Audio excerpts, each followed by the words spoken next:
Hello and welcome back to Stop and Go F1, or should I say Stop and Go F2, because that's what we are here to talk about today, the Formula 2 for the Italian Grand Prix. And my goodness, the Italian Grand Prix is bringing chaos so far this weekend. Multiple safety cars across the Formula 3. If you haven't seen that already, there's a video out on that on the channel right now.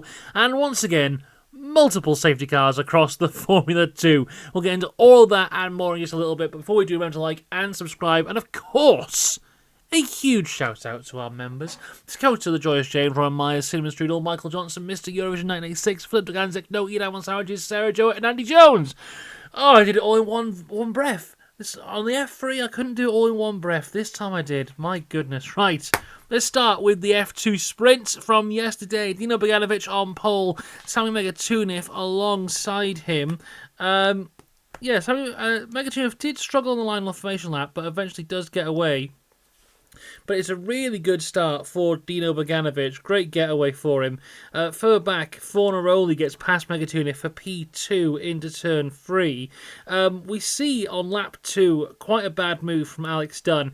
Kush Miney's going around the outside of him into turn 3. Dunne just pushes him wide. Curva Grande. He's out on the gravel. Miney is out at that point. This is only lap 2 and a safety car is out. In my video that I made a couple of weeks ago of predictions for Formula 1 in 2030, I did a whole thing of 5 young drivers who I think you should keep an eye on. These are talents for the future. And Alex Dunne was one of those. But in that video I also said Alex Dunne is a Roman Grosjean, Pastor Maldonado type. On his day, incredibly quick and can definitely get a podium, but also can do something incredibly stupid. And this was something incredibly stupid. Not going well for Alex Dunne. And you know what? His weekend just got worse and worse as it went on. And for most of the time, really, not necessarily his fault, but we'll get onto that. Anyway, safety car ends on lap 5 of 21. Dino Beganovic goes quite early off the restart and really just opens up the air and opens up the slipstream, gives a big old drag to Fornaroli, who Fornaroli takes the lead into turn 1, but then locks up, skips turn 1, and then gives the place back to Dino Beganovic. Further back, Arvid Lindblad passes Megatunov for P3. Ollie Gerfer passes Megatunov for P4, but then goes far too deep, loses the place again. That's on lap 6. Meanwhile, Gerfer goes again. It's on lap 7 now, but then passes Megatunov and actually keeps the place. That's Ollie Gerfer in P4. Lindblad now is really fast. Fastest lap for him, and he was on the back of the leading duo of this race. Fornaroli is able to take the lead on lap 8 and actually keep it. Lindblad then passes Beganovic for P2 on lap 9. Further back, though, Megatunov and Alex Dunne collide into turn 1. But somehow, they managed to keep on going. Now, this was an almighty dive bomb from Alex Dunne into turn 1. But it did seem like he managed to make it work. I thought it was within the rules. I thought it was pretty good. But then Megatunov cut the chicane, and as he was rejoining the track, loses the rear end, tries to counteract that, and just goes right into Dunne. Both of them were in the gravel. They do continue for now. Lindblad, another fastest lap for him. He's now 7 tenths on the back of Fornaroli, who's leading this race. Megatunov has to retire the car. Ollie Gerfer has shown great pace, and he did realistically show really good pace throughout both races, and still not really walking away with anything, because here shows great pace and goes for a move on Beganovic for P3, but goes far too deep. And when he's trying to recover, loses the rear end, goes onto the grass, tries to recover again, and he goes just spinning in the grass. So really, all the good deeds that Gerfer had done up until that point entirely erased on lap 14 as he falls to 16th place. Meanwhile, for Lindblad, it's another fastest lap as he closes in on Fornaroli, but Max Esterson has a huge engine failure. Absolutely massive on lap 18. Loads of smoke. It brings out the virtual safety car. There's a moment when they're showing how much smoke there is by just showing a wide shot of all the smoke above the trees. And if you've seen the 1966 film Grand Prix, or my video on the 1966 film Grand Prix, if you haven't seen it, spoiler alert, but it ends in Monza, and there's a huge crash for the fictional character of Jean-Pierre Sarti, and his car catches fire. And at the end of and the character does die, but he's fictional.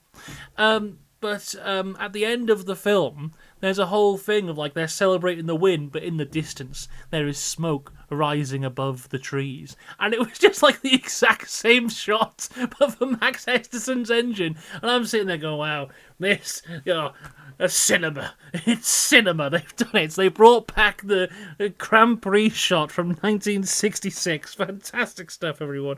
Great job by the director there." Meanwhile, back to 2025, Richard Verschoor passes Stanek off of the restart. That's on lap 19. Lindblad gets all over the curbs, and you see a bit of his floor kind of fall away behind him. And realistically, that was the end of his chances of winning this race. There's a 5-second penalty for a virtual safety car infringement for Dino Boganovic. As we cross the line, Leo Fornaroli wins the sprint race, his home sprint race, of course. Lindblad comes home in P2. Dirksen, a fantastic P3 for him. Richard Verschoor in 4th. Stanek in 5th. Dino Boganovic, now he did finish 3rd, but with that 5-second penalty for the virtual safety car infringement, he falls down to 6th. Gabriele Mini is 7th, Luke Browning is 8th, Pepe Marti is 9th, and then Sebastian Montoya in P10. We go now to the F2 feature race of this morning, and my goodness, you ready for some absolute chaos, followed by not really anything, to be honest. Anyway, so Luke Browning is on pole. He is currently 4th in our championship standings. Kush Maini was alongside him. As for the top 3 in the Formula 2 standings, it is Fornaroli leading the way. He started this race in 8th. Richard Verschoor is 2nd in the standings. He started this race in 14th. And it was Crawford is 3rd in the standings. He starts this race in 10th. As we get away, it is an absolutely dreadful start for Kush Maini, who falls from 2nd to I think it was 5th or 6th before even the first corner. Meanwhile, Luke Browning gets away relatively well from pole. Then, as we go on to lap 2, Maini tries to dive on the inside of Arvid Lindblad, but then locks up. There is contact, and Maini is in the gravel and down to last place. That was on lap 2. Leo Fornaroli has been in the wars as well. He was missing an end plate on his front wing. Then he locked up. Sorry, he didn't. Yeah, he did lock up, didn't he?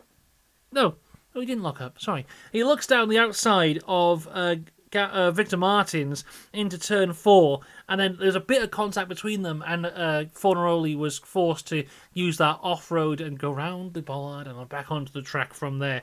Ollie Gerfer, meanwhile, takes the lead for the race into turn 1 before the braking zone. Had tremendous pace in that straight there. Didn't even have to outbrake Luke Browning. Just took the position. That's on lap 4. And now, on lap 6, Ollie Gerfer was told to pit. He does come in. Crawford also pits on this lap, although he was further back. And I was watching this thinking, I think that's a massive mistake. For 2 reasons, and it was proved to be a massive mistake. Firstly, this is a 30-lap race, and you're pitting on lap 6. Now, I know you have the soft tyres and the hard tyres and whatever it might be, and the hard tyres, hypothetically, could have gone that long. But when you've got a race that long, you've got to go a little bit deeper. And also, what we've seen here from Monza, especially if you watched the Formula 3 this morning, there was a hell of a lot of safety cars. And when you're having a race like this in the Formula 2 or the Formula 3, at a track where incidents like this seem to happen a lot, it's kind of like when you're driving in a wet race on the changeover. You can go and pit early for that changeover from wet to dry or dry to wet, or you can just wait, because if you wait long enough, someone's going to bin it, and then the safety car will come out and you will benefit. And I think that was a huge mistake here from Ollie Gerfer and the team, because he pits on lap 6, and then all you have to do is wait a couple laps and the safety car is out. Because we go back now to Stanek. He was challenging the lead against Luke Browning. Richard Verschoor also pits, as does Megatunov on lap 8. And then Alex Dunne is in the wall. Huge crash, safety car out. The entire field is in the pit lane. And Ollie Gerfer, who had tremendous pace, who was leading this race, in a matter of 2 laps, has gone from contender for the win. He was now in 8th place. 7 cars ahead of him on much fresher tyres. You knew it was going to happen. A safety car was going to come at some point. You can't be pitting that early. Meanwhile, now, as we go and see what happened to Dunne here. It was Arvid Lindblad who was battling with both Dunne and Dirksen. So Dunne had got past Dirksen. Lindblad was also side by side with Dirksen going into, I believe it was turn 8. And then he has that huge lockup, goes right into the back of Dunne. Dunne has nothing he can do there, right through the gravel trap, into the wall. Understandably, there is a penalty coming the way of Arvid Lindblad, a 10-second time penalty for him. He has an incredibly damaged front wing, though, and they did not fit that when they did not fix that, when they pitted for new tyres. So what you see on the restart camera, as they're showing down that long back straight, is just Lindblad's front wing is just disintegrating on the car. It looked absolutely dreadful. But you know what? It could be worse. It could be Kian Shields, who, before the restart has even begun, he's lost the rear end and he's tapping the wall. Meanwhile, the restart actually happens. Luke Browning goes incredibly late off the restart, gives everyone the tow. Arvid Lindblad looks down the inside of turn 1, has the biggest lockup I've ever seen, and takes out Roman Stanek in P2. Brings out another safety car. Somehow, Arvid Lindblad is still in this race. In the matter of what has been about 3 or 4 laps, he's taken out 2 different drivers and destroyed about 7 different parts of his car. He's still in this race somehow, has a massively broken front wing and a huge hole in the side pod. He comes into the pits and you see they're changing the front wing, and you see a mechanic comes around with 1 strip of duct tape and just sticks it on the side of Lindblad's car. It's like, I imagine that'll get the job done. And then there's a mechanic on the other side going, no, the car's done for. This is over. The race is over. Why are we putting duct tape on this? Don't be ridiculous. But the big thing here for me is I don't believe that Lindblad served his penalty for the collision with Dunne, and there is no doubt in my mind he'll get another penalty for the collision with Stanek. So, going into the Baku weekend in 2 weeks' time, Arvid Lindblad is going to have the monster of all grid penalties. It could be like a 20-place grid penalty going into that race, because he's going to have 2 massive penalties over his head going into that race. So already he's massively on the back foot for the next race, based off of 2 really quite silly decisions he made in this race, and also a silly decision from the team, because everyone could see that that front wing was done for. All it would have taken was a strong gust of wind and that was flying off. Why the team did not call him in again, or even when they pit him and they pit him for tyres, go, oh wait a minute, that's bad, and go, well, we should really change that right now. The fact that they just let him out there, I know he was in a good position. I think he was like 4th, but you knew you had the penalty, or you at least knew that the penalty was coming. By the time the safety car was ending, you already had the penalty, so you knew that was coming. So you knew that was going to happen. You know the wing's in an awful position. Do something. They just did nothing. It was embarrassing, quite frankly. Anyway, safety car ends on lap 14. Joshua Dirksen takes the lead, and then there's another car on the wall immediately. It's Mega Tunif, and we have our 3rd safety car of the race. That ends on lap 17. It's a very good restart for Joshua Dirksen, but for me there was too much weaving, and I think what really happened here is Dirksen did a hell of a lot of weaving down the straight, didn't get called out for it, so that became the standard. Fornaroli goes deep into turn 1 and cuts the corner. The next lap, Dirksen weaving an awful lot again down the main straight. The lap after that, he doesn't weave as much, and Luke Browning takes the lead. And then the lap after that, Luke Browning is doing a hell of a lot of weaving of his own. So I think there was not a standard set that was too much, and Luke Browning did it as well. Leo Fornaroli gets back in front of Crawford.